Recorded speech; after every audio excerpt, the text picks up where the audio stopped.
Naalala mo dati, alam mo yun, yung magka-valid ID. Ay, oo. Ilang years ago. Kasalan mo na ako. Wala kang valid ID, papakasal.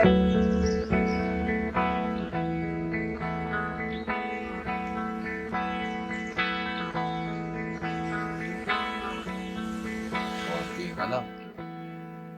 Tapos, wala nang piglasan to. Handa ka na ba? Ito na. Ngayong araw, ikinasal sina Vic Cortez at Lincoln Cortez Velasquez, mas kilala bilang si Kong T, sa isang wedding ceremony na dinaluhan ng kanilang pamilya at mga kaibigan. Sa larawan na ibinahagi ni Alodia Gusienfiao sa kanyang social media, makikita ang picture ng bagong kasal habang pinapalakpakan ng mga bisita. Matatandaang kamakailan lang ay ibinahagi ni V ang ilang picture ng pamamanhikan ni Kong. Kilala si V at Kong bilang mga kilalang personalidad sa social media, at noong nakaraang taon ay nagbigay buhay sila sa kanilang pamilya sa kanilang anak na lalaki, si Kidlat. Bago ang kanilang espesyal na araw, nagbahagi si V ng ilang mga larawan mula sa kanilang pre-wedding photoshoot sa Japan noong Pebrero. Nakuha ng nice print photography. Sa kanyang Instagram post, isinulat ni V ang caption na, "The countdown to forever begins now," na nagpahayag ng kanyang pananabik sa kanilang nalalapit na kasal. Ang kasal ni Vi at Kong TV ay isang inspirasyon sa maraming netizens na sumusubaybay sa kanilang love story.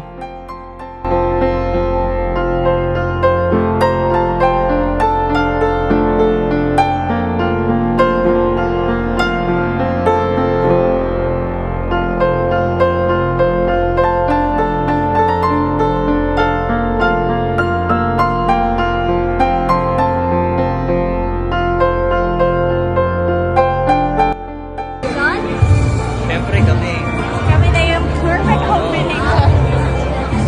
Gatas at kape. Tinapay at kape. Yan yung kinakain ko dati nung bata ako. Na hindi ko na ulit nagagawa ngayon. So gagawin ko ulit dahil tinanong mo yan. For me, Chloe and Dudu. Yes. Bakit kasi kami yun eh.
gusto ko kasi, yung paano ka mag-isip, yung wisdom mo.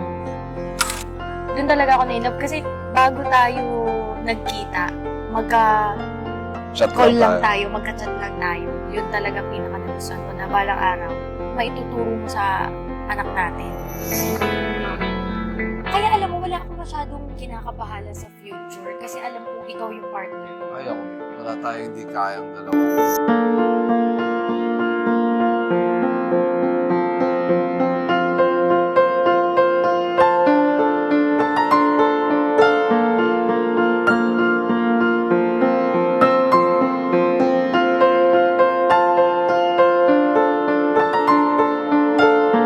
Yung mga unang chat kasi. Ang na-post ko kasi yung kailan ka mag-a-upload.